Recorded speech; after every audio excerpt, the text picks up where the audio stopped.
vinyle, sequins, plumes, tulle ou couleurs extravagantes comme le rose ou le violet fluo. Les stars se sont surpassées sur le tapis rouge du 75e Festival de Cannes le 24 mai 2000. La montée des marches du film L'Innocent de Louis Garrel a été l'occasion de découvrir de splendides créations signées par de prestigieuses maisons de haute couture. Le 24 mai 2022, le nouveau film L'Innocent réalisé par Louis Garrel était présenté hors compétition au 75e Festival. Lors de cette montée des marches qui accueillait également l'équipe du film Les Crimes du futur de David Cronenberg, de nombreuses stars ont tenu à se démarquer lors de cette soirée très spéciale qui célébrait le 75e anniversaire du festival. Lors de cette soirée, Camélia Jordana a choisi de porter un crop top métallique associé à une jupe longue noire et accompagnée de mitaines assorties. Toujours très sensuelle, Adèle Exarchopoulos portait une robe moulante à manches en dentelle laissant se dévoiler ses épaules, le tout associé à un énorme collier de pierres précieuses colorées. Très audacieuse, Léa Seydoux a opté pour une robe vinyle noire fendue ultra moulante Louis Vuitton associée à une petite veste. De son côté, Bérénice Bejo a choisi une tenue signée Alexis Mabi FW20 et une couture composée d'une combinaison glitter et d'une jupe en tulle rouge serrée à la taille à l'aide d'un large ruban. Ange de cette 8e montée des marches de ce 75e Festival de Cannes,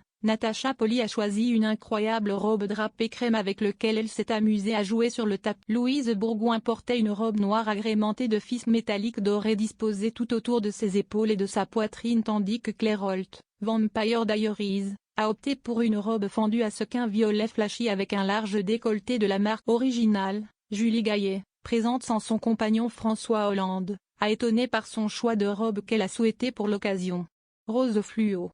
Elle était au bras de Raphaël Personnaz sur le raid inséparable d'Olivier Rousteing. Cara Delevingne, qui se définit comme pansexuelle, a choisi de porter une robe noire graphique signée Balmain parée d'une longue traînée de mitaines en dents. Olivier Rousteing avait de son côté choisi un costume extra large crème associé à des chaussures ultra compensées. Le joueur du PSG Achraf Hakimi portait un costume noir à revers satiné tandis que sa compagne Babouk a opté pour une robe de pièces fendues couleur crème au décolleté XXL. Enfin, Marina Foy portait une mini-jupe à volants associée à un top large texturé beige métallisé avec de très sexy escarpins noirs.